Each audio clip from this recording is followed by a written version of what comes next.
Hubo también entre ellos una disputa sobre quién de ellos sería el mayor. Pero él les dijo: los reyes de las naciones se enseñorean de ellas, y los que sobre ellas tienen autoridad son llamados bienhechores. Mas no así vosotros, sino sea el mayor entre vosotros como el más joven, y el que dirige como el que sirve. Porque, ¿cuál es mayor? ¿El que se sienta a la mesa o el que sirve? ¿No es el que se sienta a la mesa? Mas yo estoy entre vosotros como el que sirve. Pero vosotros sois los que habéis permanecido conmigo en mis pruebas. Yo pues os asigno un reino como mi Padre me lo asignó a mí, para que comáis y bebáis a mi mesa en mi reino y os sentéis en tronos juzgando a las 12 tribus de Israel. He leído el Evangelio de Lucas en su capítulo 22, de los versos 24 al 30. Como fondo, el día de hoy, tenemos una pintura donde los discípulos están sentados y el maestro les está sirviendo. Una imagen que nos evoca tanto el pasado, que también rememoraremos como en el Evangelio de Juan se dan más detalles de qué manera Jesús sirvió a los discípulos, incluso lavándoles los pies. Pero también una imagen que apunta hacia el futuro, cuando estos apóstoles estén sentados o están sentados juzgando a las 12 tribus de Israel. Bien, hemos titulado a nuestra plática Auténtica libertad de la persona. Voy a decir por qué, pero antes comentemos que están alrededor de la mesa de la Pascua. Podríamos decir, los discípulos con Jesús están participando de la Santa Cena. Y ya hemos platicado de cómo a veces se ponen demasiados obstáculos para que las personas puedan participar del pan y del vino. A veces se lee una larga lista de quienes no pueden participar.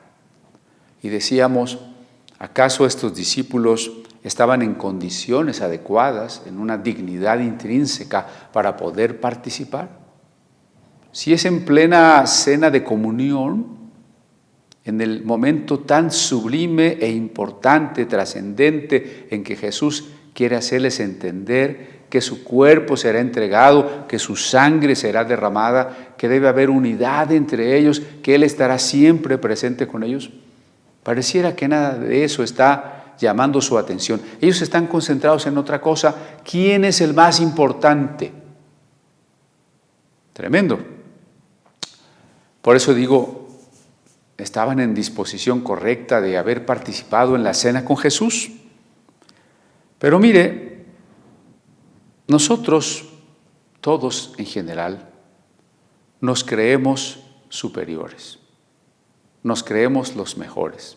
Y tal vez de inmediato usted diga, bueno, yo no me creo superior. No lo decimos, a veces no lo hacemos consciente, pero hagamos un ejercicio donde en una reunión haya varias personas.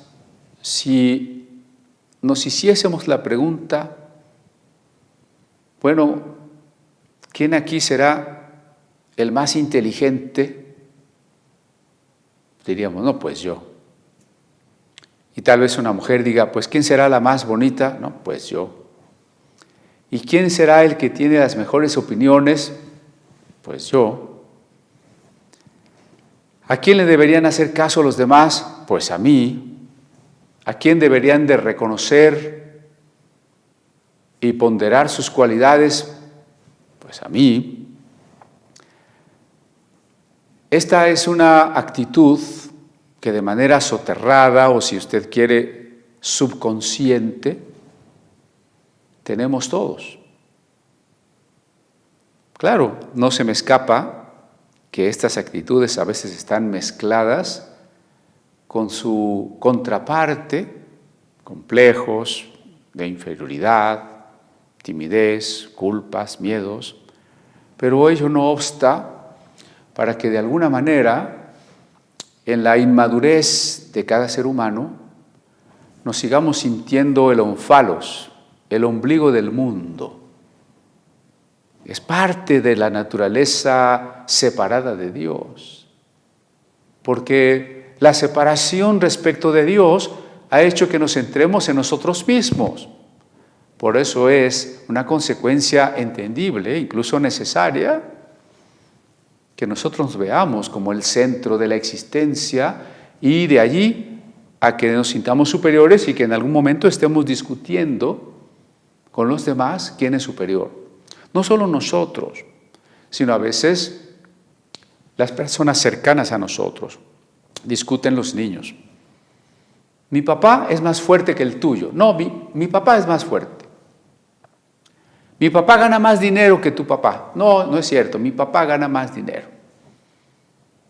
Y bueno, no faltan las señoras que presumen o quieren presumir el mejor vestido, los mejores zapatos, el mejor abrigo, el mejor carro, el mejor cutis.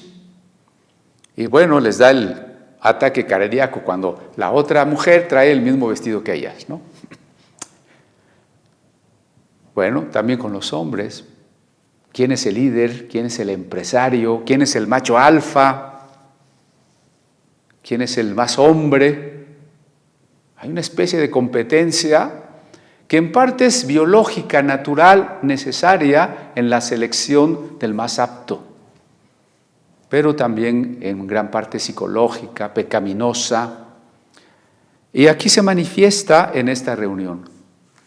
Cuando Jesús escucha que sus discípulos están discutiendo en este tenor de gran carnalidad, un tema que hace evidente que ellos están en otro espíritu, que no están entendiendo lo que Jesús les acaba de decir, lo que Jesús acaba de hacer, que no han madurado después de 3 años de discipulado con el Maestro. Con todo, Jesús no se desanima, no se desespera, no los rechaza, no los reprueba. Creo que ni siquiera los regaña. Jesús les habla de una manera dulce, positiva, pero clara, sobre cuáles son las prioridades de la vida. Y les dice: los reyes de las naciones se enseñorean de ellas, y los que sobre ellas tienen autoridad son llamados bienhechores. Quisiera unir esto con lo que comentábamos, que Jesús está consciente, sabe que va a morir. Jesús está a unos momentos de su muerte y aún así está preocupado por sus seguidores. Quiere seguir enseñándoles hasta el último momento. Y mientras estos hombres quieren ser los primeros, demuestran que no han encontrado el sentido de la existencia, no han encontrado el propósito de la vida. Quien no ha encontrado el propósito de la vida, tampoco puede entender y afrontar correctamente la muerte. No sabe qué es la muerte, no puede tener la esperanza y la certeza frente a la muerte. Y eso contrasta con la actitud de Jesús, porque con esta serenidad que Él les ha avisado de su muerte, con esta conciencia que ha simbolizado su muerte en la comida, con este amor para aconsejarles a pesar de que en unas horas más habrá dejado de existir, está afrontando su muerte de una manera que podemos llamar valiente, que podemos llamar digna. ¿Cómo afrontamos nuestra muerte? ¿Para qué hemos vivido? Samsón le falló a Dios. Al final le pidió una última oportunidad. Oportunidad que Dios le dio y que a Samsón le costaría la vida. Lo asumió. Finalmente, Samson murió cumpliendo la voluntad de Dios. ¿Cómo afrontamos la muerte? Esta manera en que Jesús come y convive con sus discípulos nos debe desafiar y nos debe de invitar a pensar cómo vamos a afrontar la muerte. No quiere decir que nosotros sabremos exactamente cuándo nos vamos a morir o cómo nos vamos a morir. No sé cómo en el sentido de una enfermedad, atropellado, un paro cardíaco, martirizado por Cristo, no lo sé. Pero sí podemos decidir de qué manera vamos a morir. ¿Cómo? ¿A qué me refiero? Si nosotros andamos caminando en el Espíritu, estamos decidiendo que moriremos, cualquiera sea la forma, estamos decidiendo que dependemos de Dios y del tiempo de Dios. Si caminamos en el Espíritu, estamos decidiendo que nuestra muerte puede ser afrontada con paz, con alegría, con la certeza de la salvación. Si vamos a morir en la fidelidad de la fe, martirizados por Cristo, estamos decidiendo que seremos valientes. Y no es que no tengamos miedo, el valiente no es el que no tiene miedo, sino que a pesar del miedo sigue caminando, toma una decisión. ¿Cómo afrontamos nuestra muerte? ¿De qué manera vamos a morir? Lo estamos decidiendo ya de muchas maneras. Tanto cómo cuidamos nuestro cuerpo, nuestra salud, nuestra alimentación, y no le echemos la culpa a Dios de que alguien que se descuidó en eso se murió. ¿Ya hemos insistido en ello? No. Pero sobre todo, espiritualmente, ¿cuál es nuestra certeza? ¿Cuál es el propósito de nuestra vida? ¿Cuál es nuestra fe en el momento de la muerte? ¿Buscando qué nos vamos a morir? ¿Nos vamos a morir intentando huir del sufrimiento? ¿Nos vamos a morir tratando de encontrar más dinero y placer? ¿Nos vamos a morir afanados por la tristeza, las depresiones y el cúmulo de problemas que nos aquejan? ¿O nos vamos a morir de cualquier manera, pero gozosos, en paz? Los filósofos han pensado en ello. Martin Heidegger decía que nuestra muerte era el mayor logro de nuestra existencia. Y bueno, los nazis retomaron de él esa idea para hacerle creer a los soldados que al arrostrar la muerte y matar a otros estaban construyendo la más grande obra de su existencia. Después de él vino Paul Sartre y le dice: la muerte no es ninguna obra grandiosa, porque dejamos de existir. ¿Y cuál es el punto de vista cristiano? Cristo es el mejor ejemplo. Cristo nos está mostrando que la muerte puede ser vivida en la obediencia a la voluntad de Dios. Y esa es la manera en cómo nosotros quisiéramos afrontar nuestra muerte. Saber que no fue nuestro descuido y nuestra desobediencia, que anduvimos en el Espíritu buscando el tiempo de Dios, la voluntad de Dios, y que llegado el momento y cualquiera de las formas en que nos toque morir, en esencia pudimos afrontarla con la dignidad de la entrega a Dios, del valor, de la paz, de la alegría y de la certeza. Cuando el hombre no sabe quién es, está buscando esto: ¿quién es el más importante? Ese es el hombre que no sabe quién es.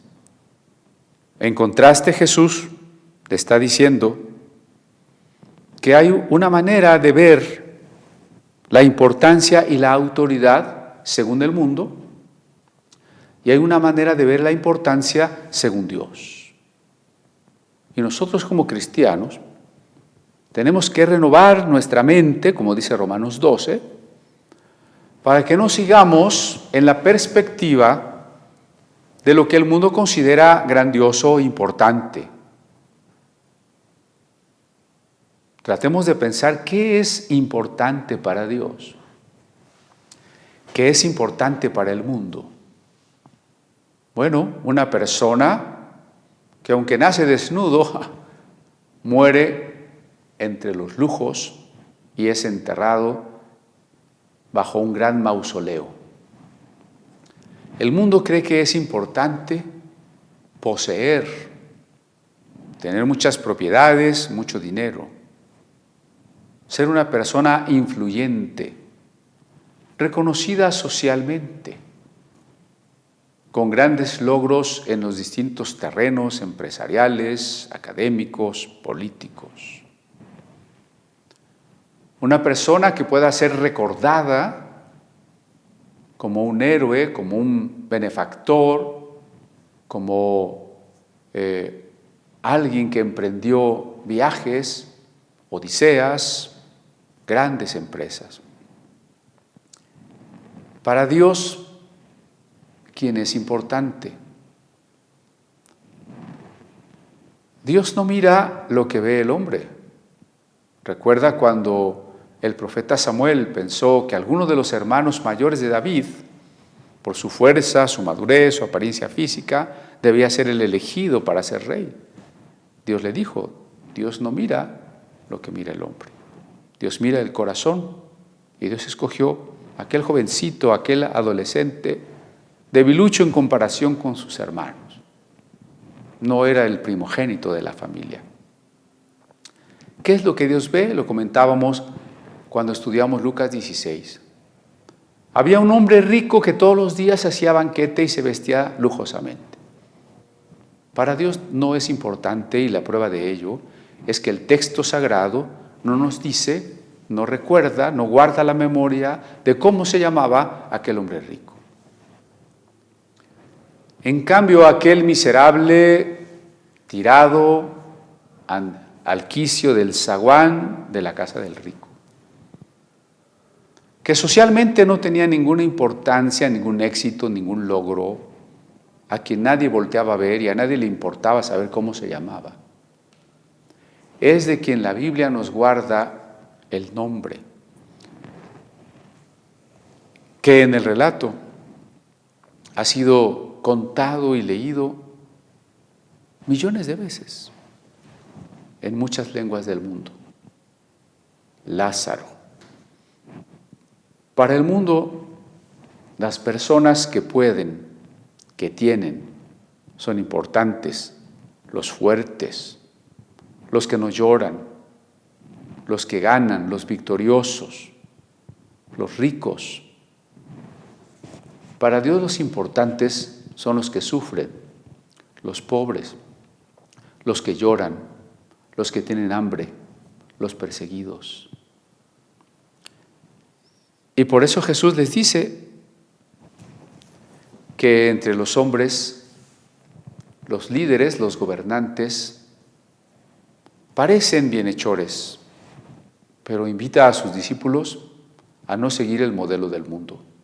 Porque el modelo del mundo está sustentado en esta separación respecto de Dios. El hombre que se ha centrado en sí mismo, recuerde la historia de Adán. Adán deja de depender de Dios en amor absoluto, en obediencia feliz, para decidir él mismo lo que es el bien y lo que es el mal, bajo su propia conciencia. Ese es el hombre de la separación. Y el resultado del hombre de la separación es que termina divinizándose, haciéndose Dios. Y con ello quiero que pensemos en nuestra época. Nuestra época es una en la que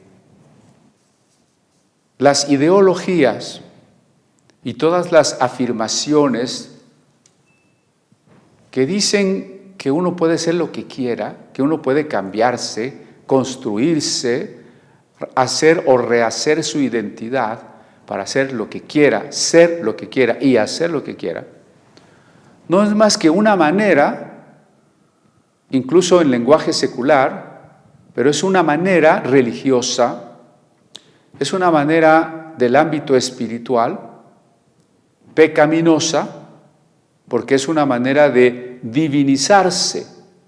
Y quiero comentar un ejemplo de lo que está sucediendo en México. La Suprema Corte de Justicia, a partir de un texto de la Ley de Educación, está tomando un concepto extraño que se llama el derecho al libre desarrollo de la personalidad.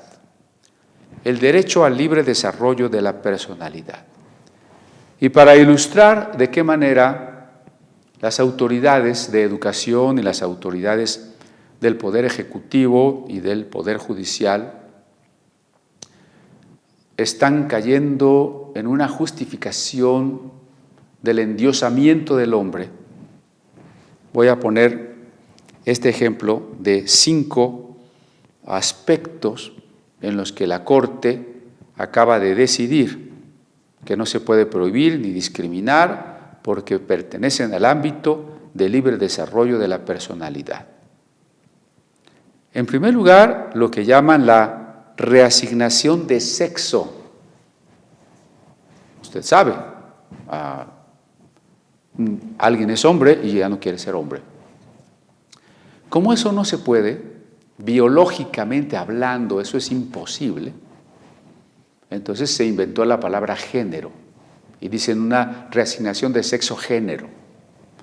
¿Y por qué es necesario que todas las leyes, el registro civil, desde el registro civil hasta cualquier otra cosa, artículos de la Constitución, estén abriendo la puerta para que todos puedan reasignarse el sexo y hasta la edad, como quieran? La respuesta es por el derecho al libre desarrollo de la personalidad. Dice también la Corte, ¿por qué deben permitirse los tatuajes y en ningún sentido limitarse la posibilidad de que se ofrezca ese negocio y de que se promueva y de que se tatúe quien quiera lo que quiera? Porque los tatuajes pertenecen al derecho al libre desarrollo de la personalidad. Son 5 cosas, ¿no? La tercera, ¿por qué debe permitirse que las personas vendan y consuman marihuana como quieran? O lo que han querido llamar el uso lúdico de la marihuana. Que podamos ver en los lugares públicos, en los transportes, en las calles, en cualquier lado, a las personas, especialmente a los jóvenes, fumando marihuana sin problema. ¿Por qué? Porque tienen derecho al libre desarrollo de su personalidad. Los siguientes puntos, el 4 y 5, tienen que ver con el concubinato y el divorcio. Para dar por terminado el concubinato no se necesita ninguna orden o ningún reconocimiento de la autoridad, como previamente era. Basta con que la persona diga ya no, olvidando que bíblicamente hablando, cuando 2 personas se han convertido en una sola, son responsables ante Dios. Bueno, ¿por qué es posible terminar un concubinato sin más trámite? Porque tenemos derecho al libre desarrollo de la personalidad. Y 5, el divorcio. Una persona puede divorciarse cuando quiera, incluso al día siguiente de haberse casado. Y basta con que una de las partes diga, pues no me interesa si el otro quiere o no quiere, yo solicito el divorcio y no necesito decir ni siquiera por cuál causa. ¿Por qué es posible esto? Porque las personas tienen derecho al libre desarrollo de su personalidad. Bueno, y esto que ahora está abriendo la puerta a leyes tan arbitrarias, tan injustas, es una falsedad. Es una falsedad que parte precisamente de no saber quiénes somos. Y cuando yo estoy reflexionando en que los discípulos no tenían claro quiénes eran, porque el apóstol Pablo dice, nadie tenga más alto concepto de sí que el que debe tener. Antes bien, considerando a los demás como superiores a nosotros mismos. En vez de aquel pensamiento soterrado de pensar que finalmente pues yo soy aquí el mejor de los que están reunidos, deberíamos mirar al otro como superior a mí. E incluso buscar las razones de por qué efectivamente, de una manera real, auténtica, el otro es superior a mí. Pero cuando no hacemos eso, pues no sabemos quiénes somos. Y el resultado de no saber quiénes somos no es solo resultado de la ignorancia, sino de la pasión divinizadora, de ese sentimiento que nos arrastra y que nos hace querer ser como Dios. Y cuando el hombre sin Dios quiere ser como Dios, tiene como resultado estas aberraciones de las que acabo de comentar. ¿Y por qué es una falsedad? Bueno, porque en la frase derecho al libre desarrollo de la personalidad, tenemos cuando menos 4 conceptos que no han sido definidos o que son mal entendidos. Primero, el derecho, porque poder probar que una cosa es un derecho no es fácil. Miren, el ámbito de la enseñanza del derecho y del ejercicio del derecho y de la elaboración de las leyes en el mundo está hoy terriblemente desviado, porque se ha reducido a suponer que solo estudiamos las leyes que existen y cómo funcionan, y que cada poder social tiene la facultad de establecer derechos. Y de esa manera hoy las minorías están exigiendo algunos derechos que por lo pronto tendríamos que cuestionar si son derechos. Cuando, por ejemplo, se dice que nosotros no podemos pronunciar ciertas palabras como negro o minusválido u homosexual, lo que estamos haciendo es reducir la democracia. Entre más palabras prohibamos, menos democracia hay.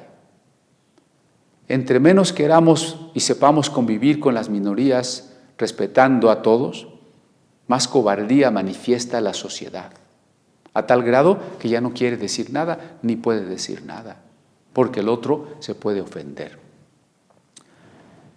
Entonces, ¿qué es realmente un derecho? Estamos viviendo una época en la que nuestros deseos desordenados, la concupiscencia, se quiere hacer pasar por derecho. Se están publicando leyes, aprobando leyes que no son más que deseos desordenados.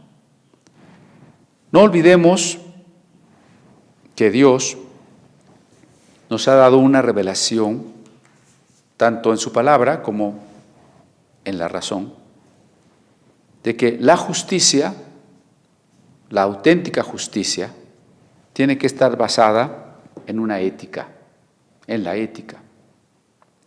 Por eso es sorprendente que el órgano supremo de justicia de un país, la Suprema Corte de la Nación, haya caído en tal relativismo, en tal negación de la justicia, y que no pueda reconocer que la justicia tiene que tener un fundamento en la ética, y que la ética es la razón práctica. La ética es la posibilidad de decidir los fines adecuados hacia los que debemos dirigirnos. Y los fines adecuados, en el caso de la convivencia social, tienen que implicar el reconocimiento del otro, su derecho, su bienestar, su felicidad. Y por tanto la ética está basada en la razón, por eso le llamamos la razón práctica. Y la razón está fundamentada en el amor. La razón es la estructura del amor. La razón divina, la razón eterna, es la estructura del amor de Dios, es el orden del amor divino. Entonces, del amor divino emana la razón como orden de las cosas. De ese orden de las cosas deriva la ética como la posibilidad de establecer los fines correctos. Y de la ética debe derivar la justicia y leyes justas. Esto es lo que nuestra época ha olvidado. Esto es lo que nuestra época niega. Nosotros no podemos dejarnos arrastrar por estas mentiras. Lo que muchas gentes llaman derechos hoy no son derechos. Son caprichos, son imposiciones injustas. Ese es el primer concepto. El segundo, derecho al libre. Ahí estamos olvidando qué es verdaderamente la libertad. Aquí se está reduciendo a la idea de que libertad es poder hacer lo que cada quien quiera. La libertad no puede ser una especie de licencia para que cada quien haga lo que quiera, porque entonces estaríamos invadiendo la libertad, la vida, la privacidad y el derecho de los otros. La auténtica libertad tiene límites. ¿Qué establece los límites de la libertad? Que la libertad es la posibilidad de desear y de hacer lo que se debe. Cuando la libertad se ha malentendido como solamente hacer lo que me viene en gana, pues es una tergiversación del concepto, y cuando esa tergiversación se sostiene desde el órgano máximo de justicia, estamos en una época terrible. La libertad está unida al amor, porque la libertad es la posibilidad de hacer lo que debemos. Y el contenido de lo que debemos es el amor. El libre desarrollo, ¿a qué le llamamos desarrollo? Cuando una persona daña su cuerpo enviciándose con la marihuana, cuando una persona destruye su cuerpo tatuándose, cuando una persona se destruye a sí misma y destruye a la familia separándose, ¿podemos hablar en sentido preciso y correcto de desarrollo? ¿O de lo contrario del desarrollo?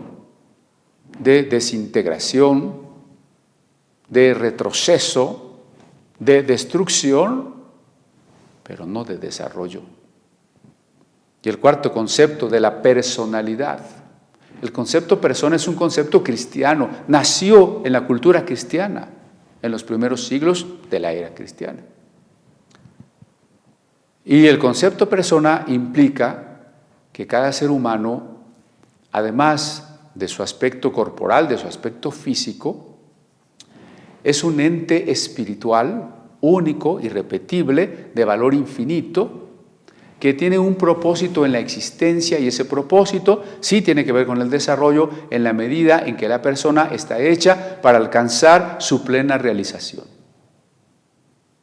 Si entendemos qué cosa es persona, desarrollo, libertad y derecho, la manera en que la Corte junta estas cuatro palabras es aberrante, es absurda, es mentirosa, es vacía.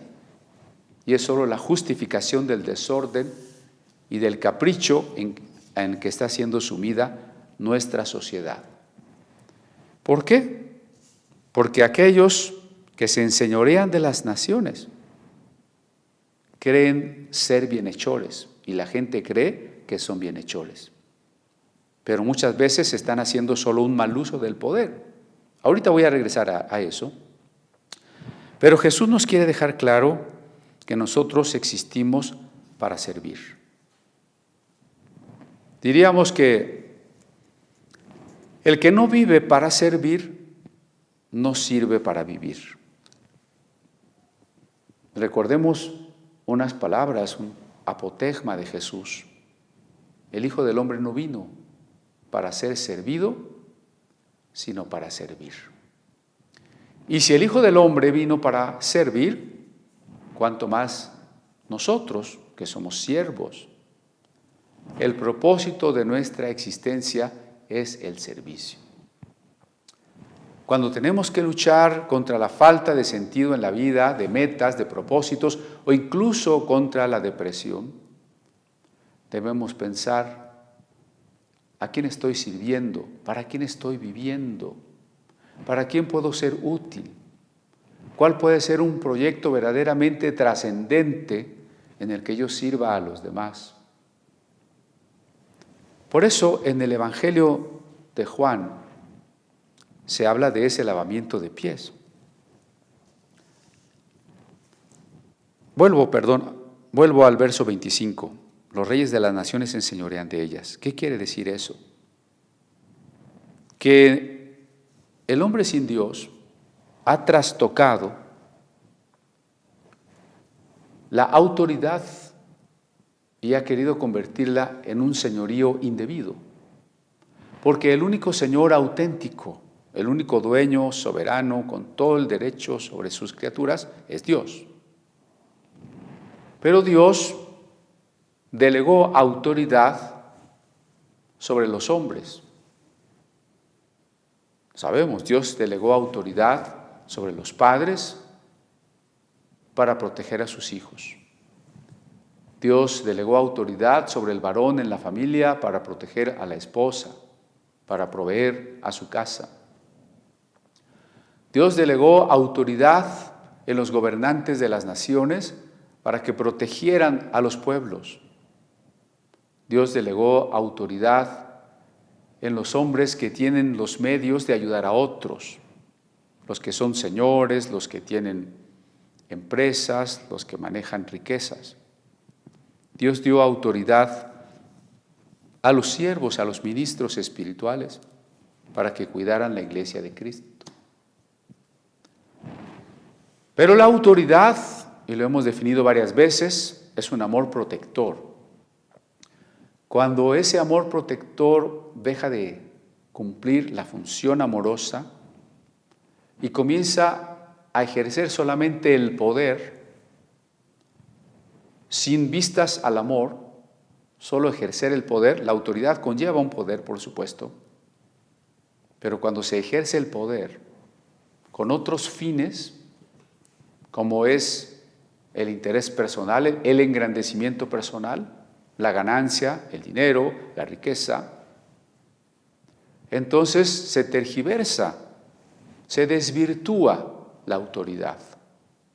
Esto lo tenemos desde el relato del Génesis, cuando Dios creó a la mujer a partir del varón y después del varón, para mostrar con ello que la mujer iba a estar protegida amorosamente por su autoridad, el varón. Pero cuando el hombre y la mujer se separaron de Dios, entonces el hombre se enseñoreó de ella y ella quedó en una condición de servilismo y de deseo hacia su marido. Y esto sucede en todos los ámbitos de la autoridad. En el caso del gobierno, cuando uno lee los libros de historia, parecería que los grandes hombres fueron los que mataron mucha gente.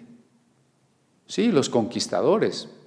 Fue grande Napoleón, fue grande Alejandro el Magno.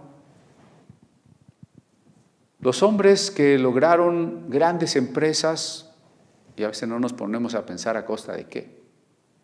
Uno de los más grandiosos emperadores de la China antigua, por allá del siglo III a.C., que mandó construir la Gran Muralla China. Conquistó a muchos estados de una manera cruel, mató mucha gente para unificar China. Después esclavizó a más de 1 millón de personas para construir la muralla. Luego esclavizó otros 700,000 para construir una tumba grandiosísima que hasta la fecha existe, no sé, de un lujo exacerbado. Y sería considerado un emperador divino, un gran hombre. Dice Jesús, los hombres se enseñorean de las naciones, los que las gobiernan se enseñorean de las naciones. Y sabemos el resultado de ello. Finalmente, no vivimos la justicia, sufrimos la corrupción, sufrimos el hambre, la inequidad, una injusticia terrible. Mientras los detentadores del poder viven en la opulencia, en la riqueza, mandan matar personas, hacen muchas injusticias, muchas obras impías, a escondidas y de manera impune.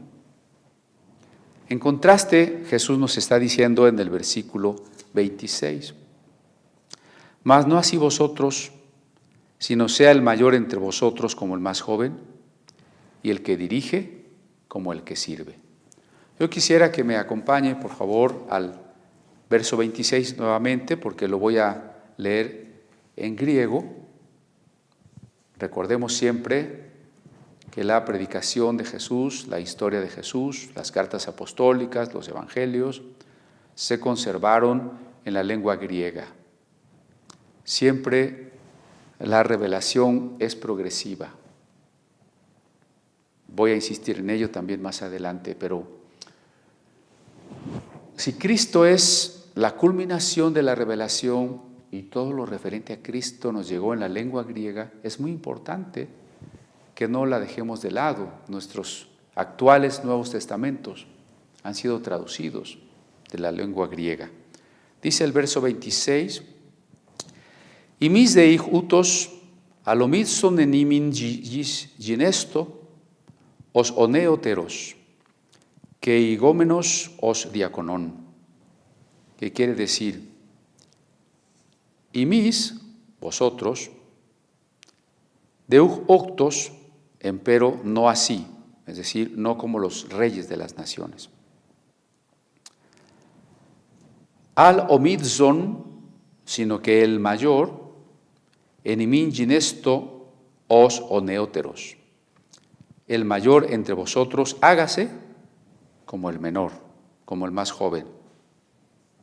«Que o igúmenos», y el que dirige, os odiaconón, como el que sirve.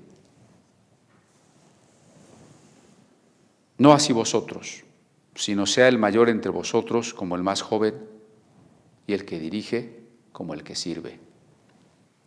Decíamos que la óptica, la perspectiva del mundo, es que el importante es servido. El importante ejerce el poder. Tiene sirvientes o de plano tiene esclavos. Y Jesús dice, todos los llamados a ser mis discípulos, y en particular los llamados a ser apóstoles, porque aquí la discusión es entre apóstoles, no quiera ser el más importante, no quiera ser servido, no quiera ser el primero. Bueno, este es un llamado de atención a muchos ministros, porque en realidad, y es triste reconocerlo, una gran proporción de pastores, de estos nuevos llamados profetas y apóstoles, vive, predica, ejerce en una actitud contraria. Esa actitud de yo soy la autoridad, me deben de reconocer, todos ustedes deben de ofrendar y hacer pactos con Dios para que yo pueda vivir en esa riqueza en la que Dios quiere que yo viva. Y cualquiera que quiera hablar contra mí o ponerme en duda, Dios lo va a maldecir. Y vemos muchas manifestaciones de la manera en que los predicadores, los líderes, queremos ser los primeros. Desde aquellas comidas comunitarias donde el pastor tiene lugar especial y si a todos les van a dar un pedacito de pollo, a él le va a tocar la mayor parte, ¿no? Hasta, pues, esta fama, esta importancia que se autoconceden algunos predicadores, llamándose a sí mismos los elegidos, los padres espirituales, los llamados por Dios para dirigir una gran obra, los guerreros espirituales, los guerreros de oración, los apóstoles de apóstoles, los apóstoles de redes apostólicas, inventando más títulos para ser el primero, como la desviación del concepto obispo para después tener arzobispos, cardenales y papas. Pronto la iglesia olvidó este consejo de Jesús. Entre ustedes, los llamados, los apóstoles, los misioneros, los pastores, no deben querer ser grandes, no deben querer ser los primeros. Por supuesto, esto se aplica a todos nosotros, porque ese deseo de sobresalir y de ser importante no es privativo de los ministros, está en todos nuestros corazones. Por eso, dice Jesús en este versículo 26, que el mayor sea como el más joven. En una época donde los ancianos eran respetados, la palabra del anciano era autoridad, era sabiduría, y además él es el que hablaba primero. El joven, si es que tenía oportunidad de hablar, hablaría al último, y sin la autoridad que tenía el anciano. Aquí Jesús está usando esa manera de ser, que por supuesto hoy se ha perdido, hoy al anciano nadie le hace caso. Y dice Jesús, si ustedes son los mayores, ya sea en edad y son personas respetables, o son mayores en estatura espiritual porque han conocido primero al Señor, pórtense como los menores, pórtense como los más jóvenes, como aquel que está siempre dispuesto a aprender, a escuchar bien y a escuchar antes de hablar, a hablar al final, a no imponer una opinión, a hablar con temor y temblor. Cada uno de nosotros, dice además, si no sea como el que dirige, no sea como el que quiere ser servido, sino como quien sirve. El Señor nos ha llamado, pero para servir, no para ser servidos. En la Iglesia de Cristo no hay jerarquías. Déjenme decir esto categóricamente. En la Iglesia de Cristo no hay jerarquías. No hay hombres más santos, no hay hombres que tienen poderes que los demás no tienen. No tienen algunos creyentes más del Espíritu Santo que otros. ¿No? Todos somos iguales. Todos somos hermanos. Todos somos sacerdotes. Y entonces alguien preguntará, ¿por qué hay entonces apóstoles, profetas, evangelistas, pastores? Porque ese llamado no es un llamado a ser superior, ni a ser servido, ni a ejercer un poder, ni a enriquecernos, ni a convertirnos en famosos. Es un llamado a servir, es un llamado a servir. Por eso el verso 27 dice Jesús, porque ¿cuál es mayor? ¿El que se sienta a la mesa o el que sirve? ¿No? Normalmente hay familias en las que el papá llega, se sienta y la esposa y a veces los hijos tienen que servirle. Ya. No es tan correcto eso, no es correcto. Por eso dice Jesús, el que se sienta a la mesa es mayor o el que sirve. Dice, ¿no es el que se sienta a la mesa? ¿No? Un rey, una persona importante, se sentaba y los demás le servían. Pero entonces Jesús dice, un contraste, pero yo estoy entre vosotros como el que sirve. Yo estoy entre vosotros como el que sirve. Jesús nos está dando ejemplo. Él no está allí en la Santa Cena, en una especie de nicho donde los demás tienen que estarlo sirviendo. Jesús está allí como un amigo que comparte una comida de amistad.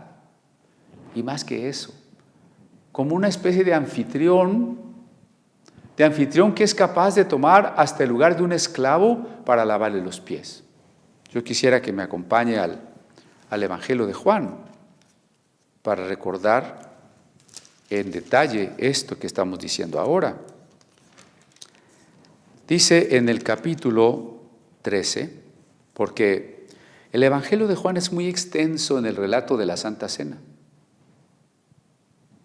Son varios capítulos.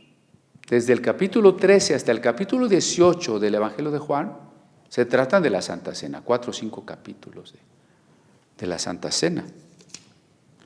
Y dice lo siguiente, ¿no? En el 13:1.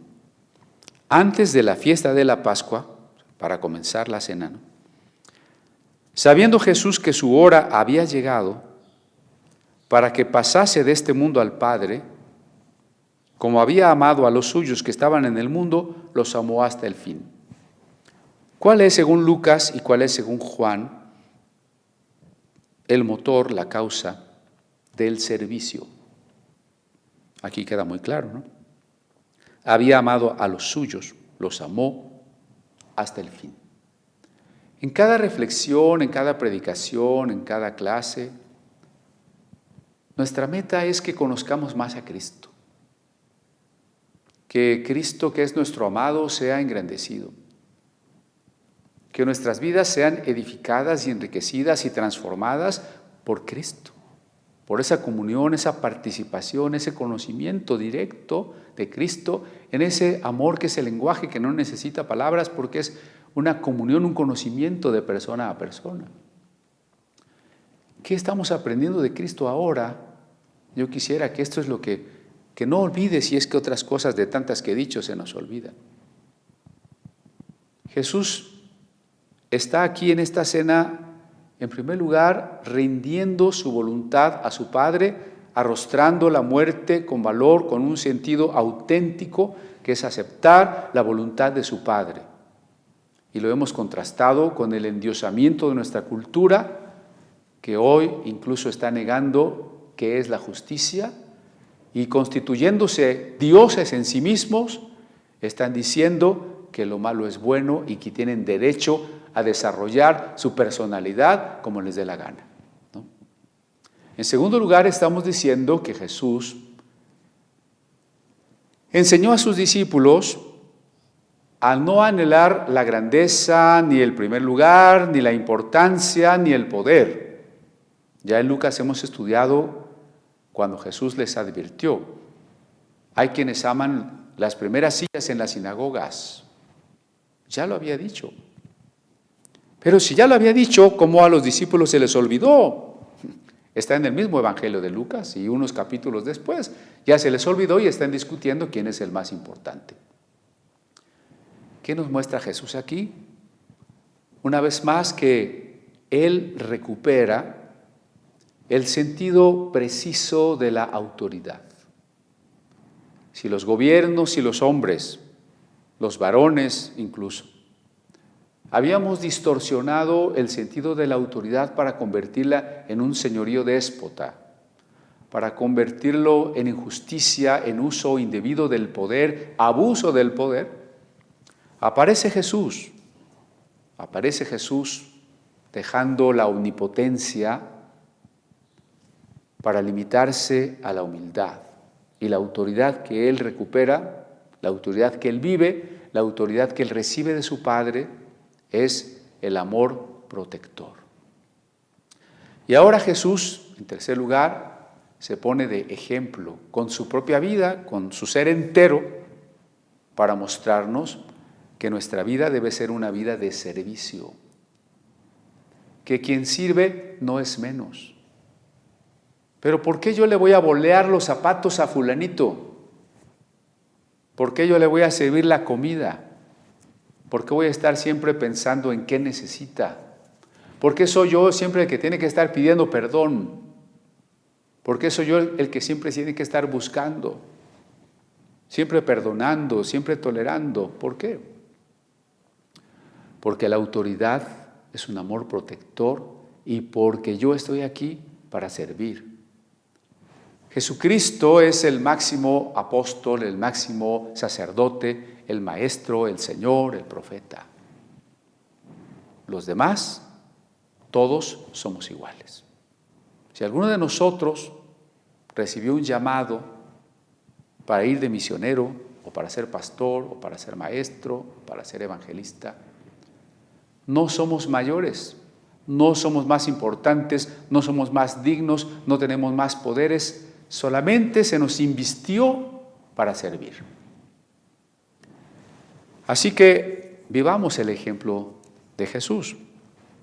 Dice, por amor, los amó hasta el fin. Y cuando cenaban, como el diablo ya había puesto en el corazón de Judas Iscariote, hijo de Simón, que le entregase, sabiendo Jesús que el Padre le había dado todas las cosas en las manos y que había salido de Dios y a Dios iba, qué maravilla, ¿eh? Jesús no sirve a los demás porque piense que no vale nada. Jesús sabe que el Padre le ha entregado todas las cosas. Y sabiendo eso, se despoja y sirve. Cuando usted no pelea el primer lugar, cuando usted no llega a un lugar y se presenta dando de entrada su currículum, tratando de destacar lo importante que es usted, los viajes que ha hecho y todo lo que sabe. No es así, o sea, no se necesita eso. Si Dios nos ha dado algo, mantengámoslo discretamente. Despojémonos para servir. Y entonces dice que sabiendo él, se levantó de la cena, se quitó su manto y tomando una toalla, se la ciñó y luego puso agua en un lebrillo y comenzó a lavar los pies de los discípulos y a enjugarlos con la toalla con que estaba ceñido. Nosotros no vivimos en este tipo de costumbres de llegar a una casa como invitados y que alguien nos lave los pies. Ya sabe usted que en aquel tiempo se usaban sandalias, los caminos eran terregosos y aunque uno se hubiese bañado, pues llegaba a la casa a la que iba a visitar con los pies sucios. Y entonces en las casas ricas había un sirviente de ínfima categoría encargado de lavar los pies a las visitas. Eso es lo que está haciendo Jesús ahora. Tomar la tarea del sirviente de ínfima categoría. Queridos hermanos, y sobre todo si nos están acompañando, pastores, ministros, bienvenidos, un abrazo cordial. La invitación es: mirémonos, reconozcámonos como el sirviente ínfimo. Y así, discípulo por discípulo, Jesús fue lavándole los pies, secándole los pies. Y como hoy no hacemos eso, hay equivalentes, ¿no? Y usted y yo tenemos que pensar, ¿cuáles son los equivalentes de lavar los pies a mi prójimo hoy? ¿Cuál es la manera en que yo pueda bajarme de mi pedestal, de mi importancia, de mis títulos, para dedicarme a lavar pies? Si nosotros dijéramos, bueno, ¿usted a qué está llamado? ¿Qué le gustaría hacer? La mayoría quisiéramos ser grandes cosas, ¿no? Ser grandes personas, reconocidos, no olvidados tras nuestra muerte. Famosos. ¿Por qué no aspirar a lavar pies? Bueno, cuando Jesús se anonadó, Filipenses 2, cuando Jesús dice, soy gusano y no hombre, Salmo 22, cuando Jesús es experto en sufrimientos y quebrantos, Isaías 53, ¿no es parte de su anhelo de venir a lavar pies? Entonces vino a Simón Pedro y Pedro le dijo, Señor, tú no me lavas los pies.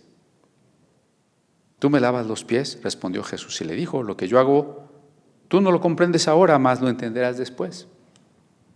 Sí, ni Pedro ni los demás comprendían el servicio, por eso estaban discutiendo sobre la grandeza. Pedro le dijo, no me lavarás los pies jamás. Jesús le respondió, si no te lavare, no tendrás parte conmigo. Bueno, verso 12.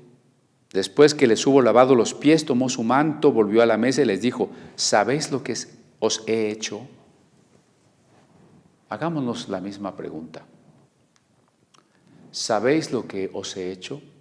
¿Entendemos lo que significa que Jesús, el Señor de señores, el Rey del universo, el Creador, el dador de la vida, se haya hincado como un esclavo a lavarme los pies, a tratar con el polvo de mis pies? ¿Entendemos eso? Vosotros, dice Juan 13:13, vosotros me llamáis Maestro y Señor y decís bien, porque lo soy. Pues si yo, el Señor y el Maestro, he lavado vuestros pies, vosotros también debéis lavaros los pies, los unos a los otros, porque ejemplo os he dado, para que como yo os he hecho, vosotros también hagáis. Note la concordancia con Lucas. Jesús dice, el más importante es el que se sienta a la mesa, pero yo estoy aquí sirviéndoles. Ejemplo os he dado. Verso 16, de cierto os digo, el siervo no es mayor que su señor, ni el enviado es mayor que el que le envió. Entonces, aquel que es mayor se humilló. Aquel que es mayor se hizo como el más joven, como el menos importante, como el que estaba dispuesto a cargar con las tareas más vergonzantes. Esa es la actitud que Jesús quiere que imitemos. Si pudiésemos decir con Tomás de Kempis, imitación de Cristo, aquí está. Jesús se negó, dice Pablo, hay en ustedes el mismo sentir en Cristo, que se despojó. Hay en nosotros este sentir de continuar el ejemplo de Jesús, que siendo el Señor y el Maestro, se puso la toalla, se quitó la capa, se arrodilló, se inclinó, tomó cariñosamente los pies de sus seguidores, sin miedo a tratar con la mugre, con el polvo, los lavó, asumiendo la tarea del esclavo ínfimo. Regreso al Evangelio de Lucas. ¿Cuál es el mayor, el que se sienta a la mesa o el que sirve? ¿No es el que se sienta a la mesa? Mas yo estoy con vosotros como el que sirve. Nos queda claro entonces, hermanos, que cuando venga la resurrección, muchos de los que en esta vida pudimos parecer importantes, no seremos importantes. Recuerde aquel otro pasaje de los postreros serán primeros y los primeros serán postreros. Muchos de los famosos, de los políticos grandiosos, de los grandes ricos del mundo y aún de los grandes ministros de Cristo. Muchos, si es que llegan al reino de los cielos, para empezar, tal vez ni sean importantes allí.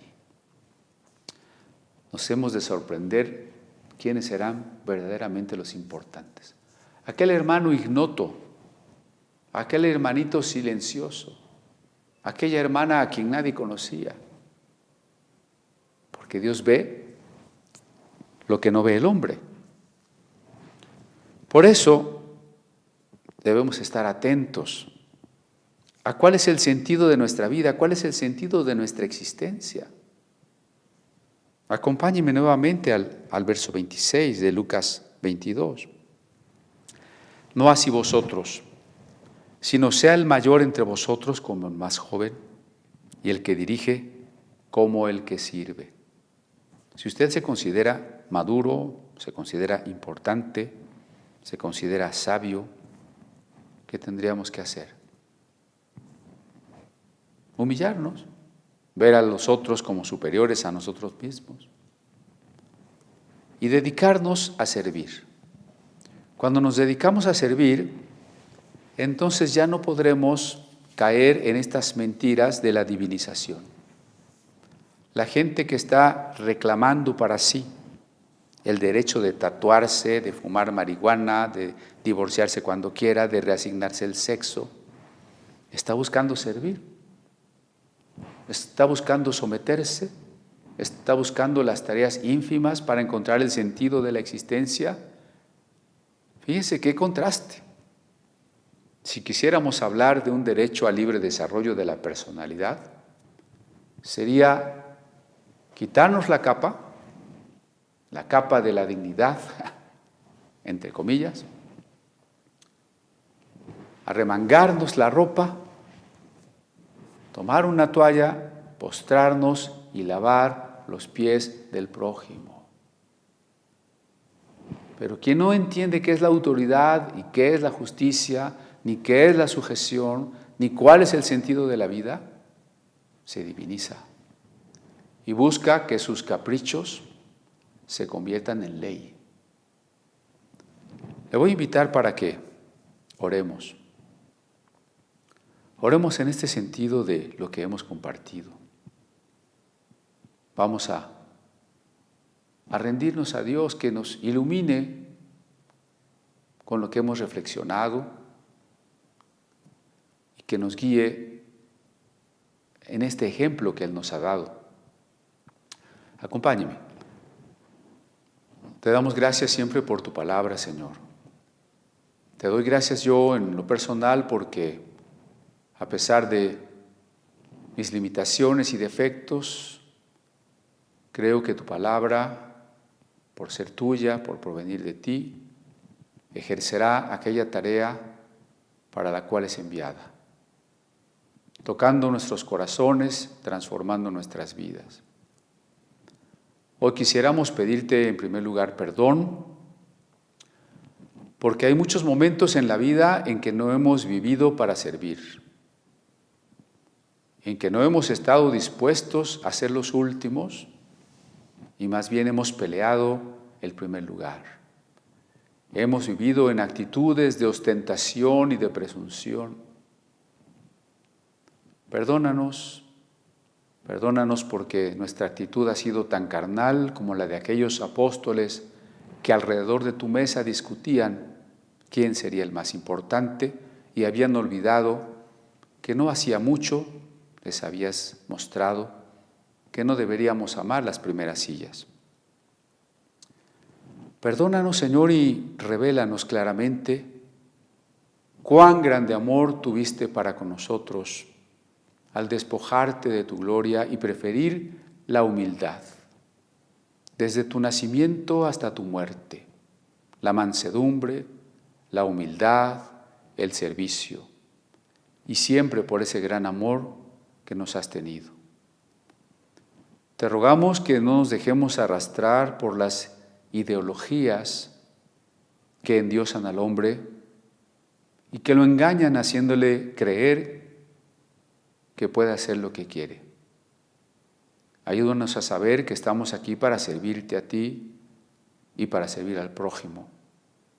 Ayúdanos a entender que en tu palabra encontraremos qué es verdaderamente la justicia, cuál es verdaderamente el bien que no cambia, cuál es la auténtica razón y el auténtico derecho, nacido del amor. Y así te pedimos, Señor, que estemos dispuestos, y hoy te lo decimos, queremos estar dispuestos a quitarnos nuestros ropajes de grandeza para vivir inclinados, lavando los pies de los demás. Ayúdanos a cada uno a comprender la situación y el momento equivalente de lo que significa lavar los pies a aquellos que están cerca de nosotros, empezando por los más cerca de nosotros. Pedimos entonces que Cristo sea engrandecido y revelado cada día a nosotros. En el nombre de Cristo Jesús. Amén.